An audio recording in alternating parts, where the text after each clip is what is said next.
Marie-Laine Patoumatis, bonsoir. Vous êtes Bonsoir. préhistorienne, directeur de recherche au CNRS, commissaire de Néandertal, l'expo qui se tient au Musée de l'Homme, et ce jusqu'en janvier 2019. Marie-Laine Patoumatis, qui est-il cet homme de Néandertal et pourquoi nous fascine-t-il autant ? Je crois que c'est parce qu'il y a plein de choses à découvrir sur lui, sur ses comportements. Parce que si on s'intéresse à Cro-Magnon, il est quand même Homo sapiens, donc comme nous. Et c'est vrai que lui, il y avait plein de mystères autour. Et surtout, il y a eu maintenant, depuis quelques années, énormément de découvertes pour sa période. Donc c'est une grande période, 350 000 ans. Voilà, il a vécu il y a 400 000 ans, il a disparu il y a 40 000 ans.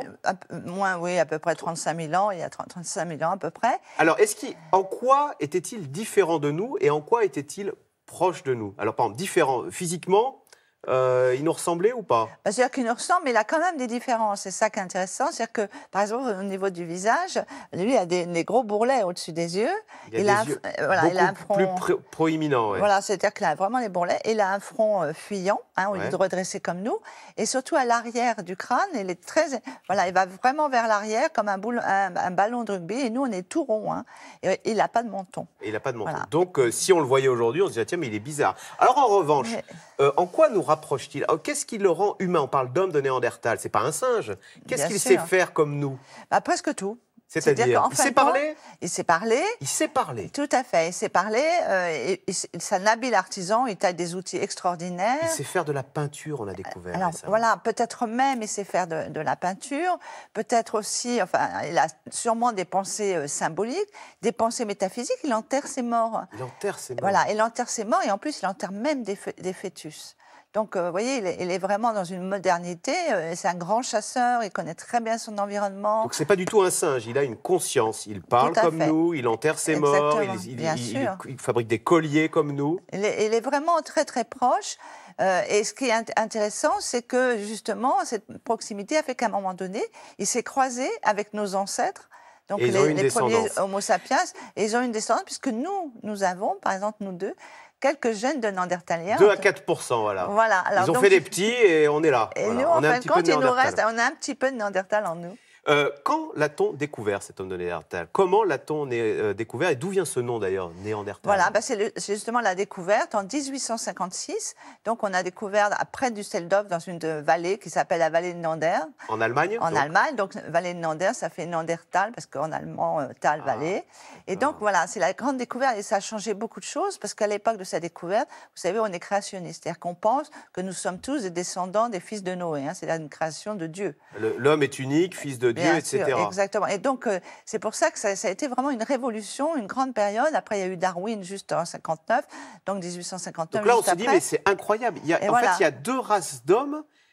Mais alors, attendez, c'est quand même vertigineux. À un moment, l'homme que nous sommes, nous sommes des Homo sapiens, l'homme moderne, il s'est retrouvé confronté à une autre race d'hommes qui parlait, etc. Tout à fait. En Europe, parce que l'homme sapiens arrive en Europe vers 45 000 ans, où sont installés les Néandertaliens? Que des Néandertaliens en Europe. Et lui, il arrive et il voit des Néandertaliens. Mais il faut bien savoir qu'à l'époque, il y a aussi d'autres humanités, d'autres espèces à travers le monde. Il y en a des espèces différentes en Asie, en Afrique. À part l'Homo sapiens, il y a même d'autres espèces. C'est la première fois où nous, sur Terre, nous sommes la seule espèce humaine. Donc l'homme moderne que nous sommes, l'Homo sapiens, a été confronté à d'autres races, Et pourquoi est-ce que nous sommes seuls aujourd'hui? Pourquoi est-ce que nous avons éliminé ce brave homme de Néandertal qui parlait, qui faisait de la peinture, qui enterrait ses morts? Aujourd'hui, il n'y en a plus. Voilà, c'est-à-dire qu'en fin de compte, les civilisations néandertaliennes ont disparu. Alors, vous savez, déjà, il a 350 000 ans, c'est assez long. Nous, on n'a pas fait encore ça. On en est à 250-300 000 ans. Donc, on verra peut-être dans 50 000 ans si on sera encore là. Ça relativise les choses. Mais ça relativise. C'est-à-dire que c'est ça aussi, il faut faire attention, parce qu'il y a la durée. Il y a la durée, et puis, comme beaucoup de civilisations, ça disparaît. C'est tout à fait On regarde normal. la planète des singes sous un œil un peu nouveau, Mais oui, tout à fait. en apprenant sur cet homme de Néandertal. Et alors, pourquoi a-t-il disparu? Pourquoi il y a 40 000 ans, alors qu'il était en Europe depuis 400 000 ans, subitement, il y a 40 000 ans, il a disparu? On ne sait pas. C'est-à-dire qu'il y a plusieurs hypothèses, certaines un peu farfelues. Celle qui tient la route, quand même, c'est un problème de démographie. À un moment donné, déjà, il y a 50 000 ans, ils n'étaient plus assez nombreux. C'est-à-dire qu'ils ont eu des problèmes pour se reproduire. Et puis, vous savez, ça va très vite. Hein. Quand on est 2, il faut faire 2. Si on fait 1, ça ne va pas, surtout si personne ne fait 3. Et donc, très vite, il y a eu une chute démographique qui leur a été fatale. Et ça, c'est pour l'instant celle qui tient la corde. Mais est-ce qu'il ne s'est pas fondu avec Homo sapiens et il a été absorbé par Homo sapiens? C'est pour ça que c'est divers, parce qu'il y a une partie, parce que les Néandertaliens vivaient en Europe, comme je disais tout à l'heure, mais aussi au Proche-Orient. Et au Proche-Orient, c'est là où il y a eu le métissage entre les sapiens et nous. Et donc là, probablement que les Néandertaliens du Proche-Orient, ben justement, ils se sont un peu dilués, entre guillemets, dans notre génome, dans le sapiens. Et donc, c'est pour ça que nous avons ces fameux gènes néandertaliens. Alors, Marie-Hélène Patou-Matis, on évoquait à l'instant le film La planète des singes. Je vous propose de continuer dans la science-fiction, puisque dans cette exposition qui se tient au Musée de l'Homme, vous avez reconstitué, c'est pas un homme, c'est une femme de Néandertal. Oui. Il y a des femmes aussi en préhistoire. Voilà, Kinga, et vous l'avez même habillée. Et voilà à quoi ressemblerait aujourd'hui une femme de Néandertal. Elle a 13 ans, je crois, cette Kinga. Un peu plus, oui, 15 ans. Il y a un siècle, l'homme de Néandertal, s'il avait existé aujourd'hui, on l'aurait mis au zoo. Aujourd'hui, on le mettrait à l'école?